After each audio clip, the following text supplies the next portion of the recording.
Everyone, welcome back to the channel banking Sarathi. So guys, आज के इस वीडियो में हम डिस्कस करने वाला है 22 अप्रैल का द वोकैब जिसमें हम कवर करेंगे आज की बहुत ही इंपॉर्टेंट वोकैबलरीज। और आज थोड़ी वीडियो अपलोड होने में लेट हो गई है तो उसके लिए माफ़ी चाहूँगी।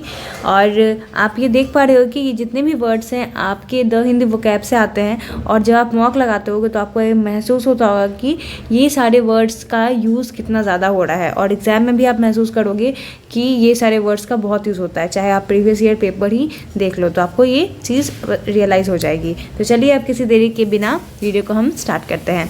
आज का सबसे पहला वर्ड है प्रोमुलगेट। प्रोमुलगेट क्या होता है? ये एक वर्ब है जिसका मतलब होता है प्रमोट और make widely non an idea और कॉज। यानी आप कोई आइडिया या किसी चीज़ के वजह को वाइडली प्रमोट कर रहे हो, प्रचार कर रहे हो, घोषणा कर रहे हो, उसे हम क्या कहते हैं? प्रोमुलगेट करना। ठीक है। सिनोनिम्स क्या हो जाएगा? प्रोपगेट या पब्लिसाइज। एंटोनिम्स क्या हो जाएगा? कंसील या रिफ्रेन। याद करने की ट्रिक देखिए, कोलगेट अपने प्रोडक्ट्स को प्रोमुलगेट करते हैं, यानी वो अपने प्रोडक्ट का क्या करते हैं? प्रचार करते हैं। जो काफ़ी टाइम से पढ़ रहे होंगे वो इस ट्रिक को याद भी कर रहे हो, क्योंकि वर्ड्स बार बार रिपीट होते हैं। और अगर आप एक बार अच्छे से ट्रिक याद कर लेते हो तो आप उस वर्ड को कनेक्ट करके उस ट्रिक से उसकी मीनिंग भी याद रख सकते हो। एग्जाम्पल देखिए, the court urges the government to promulgate existing traffic laws. Court जो है वो गवर्नमेंट को अर्ज करती है, यानी उसे रिक्वेस्ट करती हैं कि वो एग्जिस्टिंग ट्रैफिक लॉज जो हैं उसको प्रोमुलगेट करें, यानी उसका प्रचार करें, प्रसार करें, है ना, प्रमोट करें। तो यहाँ पे हमने देखा कि इस वर्ड को हम सेंटेंस में कैसे यूज़ कर सकते हैं। मूव करते हैं हम नेक्स्ट वर्ड पे। नेक्स्ट वर्ड है स्कैटिंग। स्कैटिंग क्या होता है? ये एक एडजेक्टिव है जिसका मतलब होता है सीवियरली क्रिटिकल एंड अनकाइंड। यानी कोई भी चीज़ बहुत जो क्रिटिकल है या अनकाइंड है उसे हम कहते हैं स्कैटिंग। सिनोनिम्स क्या हो जाएगा? डिवास्टेटिंग, स्क्रॉनफुल या विदरिंग। एंटोनिम्स क्या हो जाएगा? माइल्ड या जेंटल। याद करने की ट्रिक देखिए, बर्ड्स के विंग काट कर उसने स्कैथिंग काम किया है। यानी बर्ड्स के विंग्स काट देना कितना ये अनकाइंड काम है ना। तो ऐसा काम करके उसने बर्ड्स के विंग को काट के उसने कैसा काम किया है? स्कैथिंग काम किया है। तो विंग्स और स्कैथिंग्स ऐसे आप कनेक्ट करके इस वर्ड को याद रख सकते हो इस ट्रिक के थ्रू। एग्जाम्पल देखिए, see new he was about to make some scathing comment. उसको ये पता था कि वो कुछ स्कैथिंग कमेंट करने वाला है, यानी कोई क्रिटिकल कमेंट या अनकाइंड कमेंट करने वाला है। तो यहाँ पर मैंने देखा कि इस वर्ड को हम सेंटेंस में कैसे यूज़ करेंगे। मूव करते हैं हम नेक्स्ट वर्ड पे। नेक्स्ट वर्ड है डाउजी। डाउजी क्या होता है? ये एक एडजेक्टिव है जिसका मतलब होता है डिसऑनेस्ट और अनरियलेबल। यानी कोई भी इंसान कैसा हो? डिसऑनेस्ट हो, अनरियलेबल, जिस पे भरोसा ना किया सके, उसे हम कहते हैं डॉजी।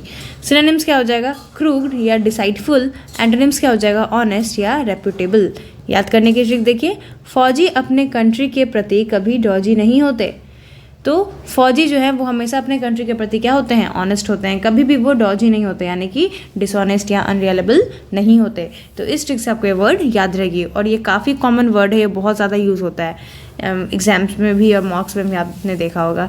एग्जाम्पल देखिए, I don't want to get involve in anything dodgy. मुझे किसी भी ऐसी चीज़ में इन्वॉल्व नहीं होना है जिसमें डॉजी हो, यानी कि डिसऑनेस्टी हो या अनरियलेबल कोई भी बात हो, उस पर मुझे इन्वॉल्व नहीं होना। तो यहाँ पे हमने देखा कि इस वर्ड को हम सेंटेंस में कैसे यूज़ कर सकते हैं। मूव करते हैं हम नेक्स्ट वर्ड पे। नेक्स्ट वर्ड है एब्सर्डिटी। एब्सर्डिटी क्या होता है? ये एक नाउन है जिसका मतलब होता है द क्वालिटी और state of being stupid and unreasonable.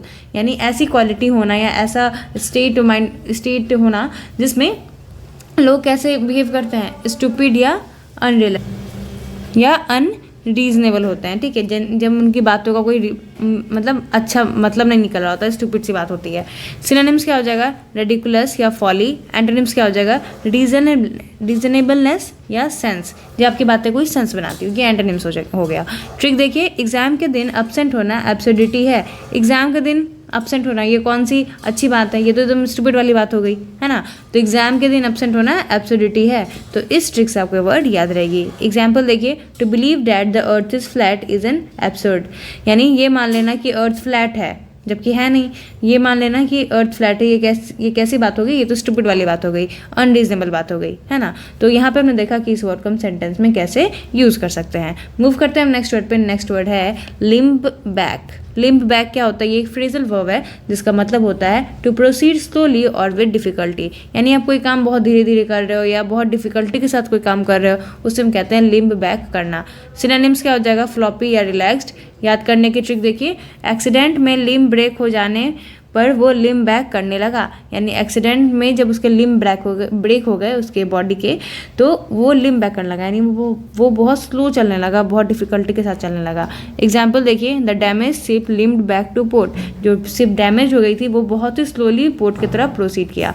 तो यहाँ पे हमने देखा कि इस वर्ड को हम सेंटेंस में कैसे यूज़ कर सकते हैं। तो उम्मीद करती हूँ सारे के सारे वर्ड्स आपको इंपॉर्टेंट लगे होंगे और ये ट्रिक्स आपको इन वर्ड्स को याद रखने में मदद कर रही होगी। तो वीडियो अगर अच्छी लगी तो वीडियो को जरूर लाइक कर दें और अगर चैनल पर नए हैं तो चैनल को जरूर सब्सक्राइब कर दें। तो मिलते हैं नेक्स्ट वीडियो में, तब तक के लिए thank you, have a nice day.